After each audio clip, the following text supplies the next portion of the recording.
काम मिला था। वह रोज सुबह 4 बजे उठता, बिना कुछ खाए पिए सबसे पहले काम पर पहुंच जाता और कड़ी धूप में खून पसीना एक करके ओवरटाइम काम करता। कभी भारी भारी पत्थर उठाता, कभी पीठ पर सीमेंट की बोरियां, और काम खत्म करके रात को बस एक टाइम रूखी सूखी रोटी और पानी पीता और थका टूटा जमीन पर लेट जाता। और हर रात सोने से पहले वह अपनी माँ और पायल की तस्वीर देखता और मन ही मन कहता, बस कुछ दिन और, फिर मैं अपनी पायल को रानी बनाकर रखूंगा। लेकिन उधर गांव में मंजर ही कुछ और था। राइस्टार के जाते ही पायल के रंग ढंग बदल गए। उसने घर का काम काज करना बिल्कुल बंद कर दिया था। वह दिन भर शेरा के लाए हुए महंगे कपड़े पहनती, मेकअप लगाती और रानी बनकर आराम करती, और राइस्टार की बूढ़ी बीमार माँ से घर का सारा काम करवाती। इस उम्र में उन्हें अब झाड़ू पोंछा और बर्तन मांजना पड़ता था। पायल उन्हें नौकरानी की तरह काम करवाती। माँ की तबीयत पहले से खराब थी, पर पायल के जुल्म ने उन्हें और तोड़ दिया था। एक दोपहर माँ अपनी खटिया पर लेटी दर्द से कराह रही थी। तभी उन्हें पायल के कमरे से कुछ फुसफुसाने की आवाजें सुनाई दी। उन्होंने सोचा, शायद मेरा बेटा राइस्टार बिना बताए वापस आ गया है। जरूर वह पायल से बात कर रहा होगा। फिर वह उठकर धीरे धीरे पायल के कमरे की तरफ गई। उन्होंने खुश होकर अंदर झांका, लेकिन अंदर का नजारा देखकर उनके पैरों तले जमीन खिसक गई। वहां राइस्टार नहीं, शेरा था। पायल शेरा की बाहों में लिपटी हुई थी। शेरा हंसकर बोल रहा था, क्यों पायल रानी, वो राइस्टार वहाँ खून पसीना बहा रहा है और हम यहाँ मजे कर रहे हैं। तुम्हें उसकी याद नहीं आती? याद? उस खेत के कीड़े की?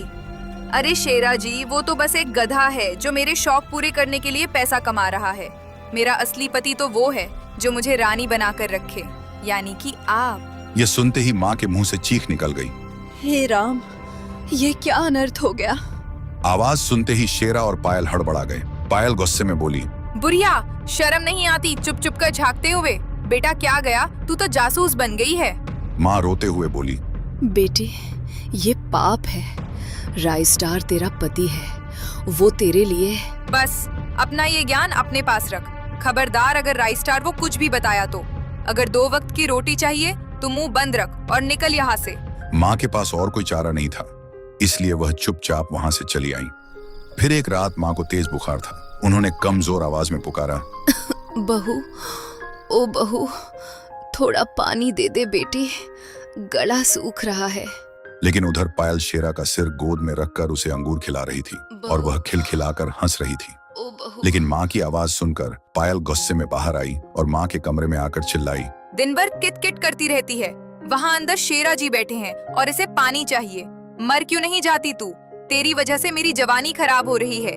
चुपचाप पड़ी रहे, वरना आज खाना भी नहीं मिलेगा। और वह बिना पानी दिए ही वहां से चली गई।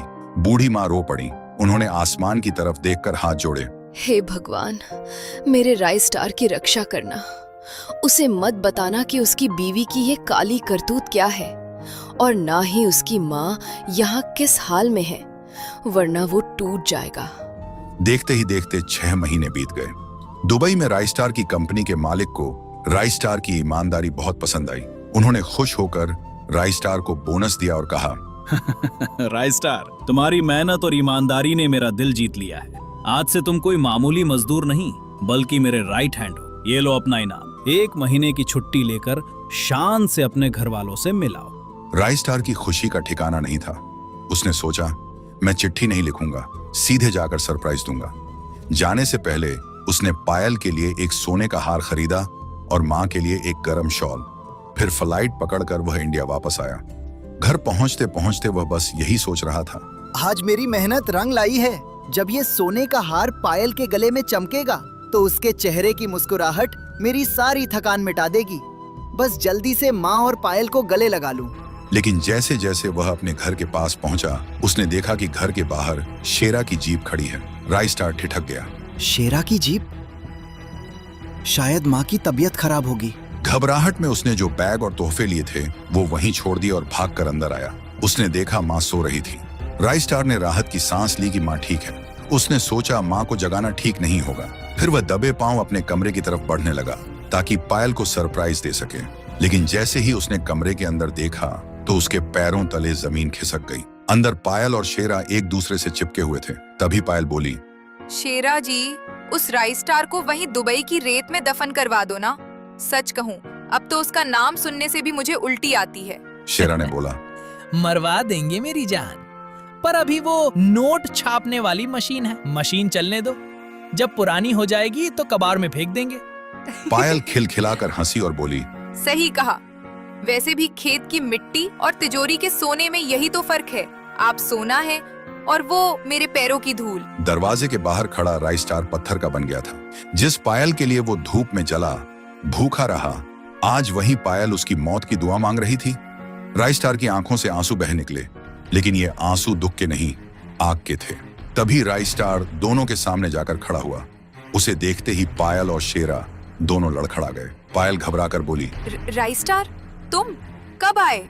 अरे राइस्टार भाई, तुम आ गए, बहुत बुरा हुआ। पायल भाभी को अभी अभी एक बिच्छू ने काट लिया था। मैं तो बस जहर निकाल रहा था, तुम गलत मत समझना दोस्त, मैं सिर्फ मदद कर रहा था। हाँ राइस्टार, शेरा जी नहीं होते तो मैं मर जाती। बहुत दर्द हो रहा था। झूठ, बिच्छू ने तुम्हें नहीं काटा पायल, तुम्हें इस 2 कौड़ी के आदमी ने काटा है। शर्म आनी चाहिए तुझे, जो इस कुत्ते के साथ। ओए, तमीज से बात कर, मैं गांव का जमींदार हूँ। अगले ही पल राइस्टार ने शेरा के गाल पर जोर का थप्पड़ मारा और फिर राइस्टार उन्हें घसीटते हुए बाहर ले आया और पूरे गांव वालों को इकट्ठा किया। लोग हैरान थे कि आखिर हुआ क्या।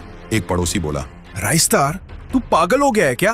राइस्टार ने गांव वालों को इशारा करके कहा, देखो देखो मेरी माँ को। माँ की हालत देखकर सबकी सांसें अटक गईं। वो हड्डियों का ढांचा बन चुकी थी। फिर माँ ने रोते हुए हाथ जोड़कर कहा, भाइयों, मेरा बेटा दुबई जाते ही पायल ने मुझे माँ से नौकरानी बना दिया। दिन भर मुझ बूढ़ी से गुलामों की तरह काम करवाती थी और खुद बंद कमरे में इस शेरा के साथ अय्याशी कर रही थी। बुखार में एक घूंट पानी मांगा तो इसने मुझे लात मारकर भगा दिया। माँ की बात सुनकर गांव वालों का खून खौल उठा। माँ झूठ नहीं बोल सकती थी, उनकी हालत सब कुछ बयान कर रही थी। लोग चिल्लाने लगे, थू है तेरे ऊपर पायल, और शेरा आज तेरी जमींदारी नहीं चलेगी। नहीं चलेगी, नहीं चलेगी। राइस्टार ने आखिरी फैसला सुनाया, शेरा, तुझे दूसरों की चीजें छीनने का शौक है ना, तो ले, आज से ये तेरी हुई।